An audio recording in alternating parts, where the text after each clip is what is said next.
Olá, eu sou Manu Lins, aqui no Fluxo de Cura, e eu decidi falar um pouquinho com vocês hoje sobre os alimentos transgênicos e compartilhar aqui todo o estudo que eu fiz durante 2 anos quando eu estava fazendo o meu doutorado lá em Buenos Aires, que eu acabei desistindo justamente para garantir que eu teria uma vida mais saudável. Foi quando também eu resolvi morar aqui na Chapada Diamantina.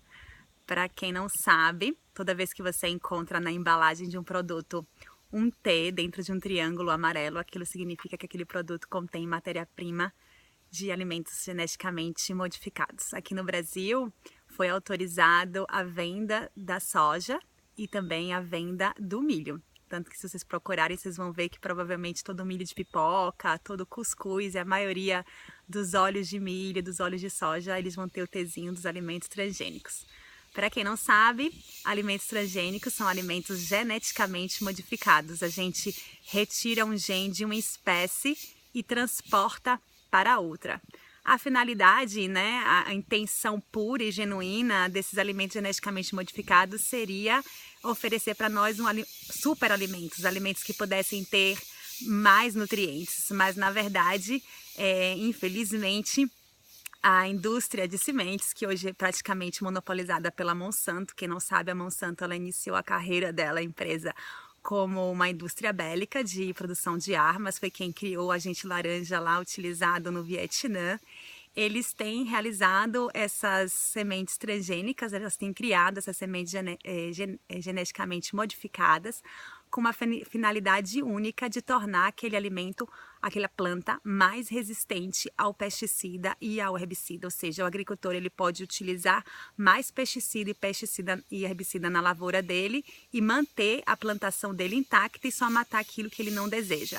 Mas isso torna a nossa conta muito cara, porque isso faz com que a gente consuma muito mais agrotóxico. Para quem não sabe, o Brasil é o campeão, está em primeiro lugar no mundo de utilização de agrotóxico, e muitos dos agrotóxicos são autorizados pela Anvisa, eles são proibidos em outros países, o que é uma pena. Me parece que isso é uma questão realmente política, na medida que a gente tem uma legislação, salvo engano, da década de 70, que dá subsídios se a pessoa garantir que está sendo utilizado pesticida e herbicida, né, dentro da sua lavoura. Ou seja, politicamente falando, inclusive quem planta com pesticida e herbicida ainda tem vantagens aqui dentro desse país.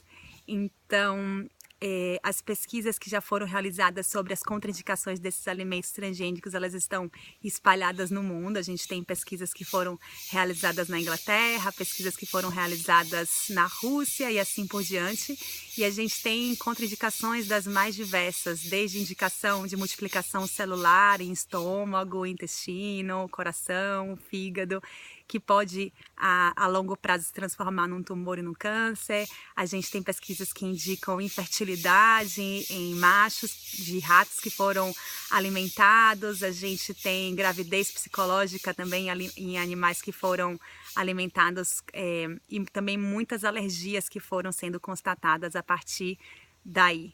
Então, a dica que a gente traz é busque os alimentos orgânicos, busque os alimentos que não são geneticamente modificados, são os alimentos mais seguros, são os alimentos, na verdade, na sua forma original, que ainda não foram manipulados pelo homem. Isso tem a tendência de garantir uma vida mais longa e mais saudável, não só para você, como para toda a sua família. Mas se você ainda vive na cidade, ainda se alimenta em restaurantes e muitas vezes é difícil de você fazer esse controle do seu alimento, o Theta Healing ele traz como indicativo que muitas vezes, por ser um alimento geneticamente modificado, o próprio alimento ele sabe que ele não é saudável para o corpo. Isso faz com que ele não seja ainda mais aceito e de uma forma positiva. Então, o Theta Healing, ele nos ensina que a gente possa abençoar o nosso alimento desde o momento da sua origem até o momento do seu consumo. Então, a gente entra em estado de Theta e a gente pede para o Criador, né, para a fonte de tudo que abençoe de amor incondicional esse alimento desde a sua origem até o seu consumo, enviando para a luz do Criador todas as toxinas indesejadas e não saudáveis para o nosso organismo. Então, a gente fica aí com essa possibilidade de benzer os nossos nossos alimentos, né, para que eles se tornem mais saudáveis. Na verdade, benzer os nossos alimentos, ele deveria acontecer como algo natural na nossa vida, não só por ser ou não um alimento orgânico, mas porque a gente não sabe como que esses alimentos foram manuseados desde o momento que ele foi plantado até o momento que ele foi vendido, né? A gente não sabe o tipo de energia, o tipo de pensamento que as pessoas estavam tendo no momento que esses alimentos eles foram manuseados até o momento de chegar na sua panela, na sua cozinha. Então, independente de ser orgânico ou não ser orgânico, abençoar o alimento vale a pena para que a gente possa retirar todas essas formas, pensamentos negativas que podem estar lá impressas nesse alimento, enviá-las para a luz e substituir por saúde, por amor incondicional, e a gente pede também, a gente abençoa para que aquele alimento ele possa ser absorvido na sua máxima potência para o bem maior e para a nossa saúde. Fica aí a dica. A gente vai estar sempre compartilhando um pouquinho mais sobre essa questão de alimentação, que é algo bem importante para mim, porque eu realmente acredito que a alimentação nos cura, não só o Theta Healing, mas que quando a gente aprende a trabalhar com todos os planos, a gente vai percebendo que existem muitos mecanismos de cura, e um desses mecanismos de cura é a alimentação, e é por isso que, vez ou outra, eu chego aqui com uma dica para poder partilhar com vocês dentro dessa pesquisa que eu já venho aí desenvolvendo há 10 anos.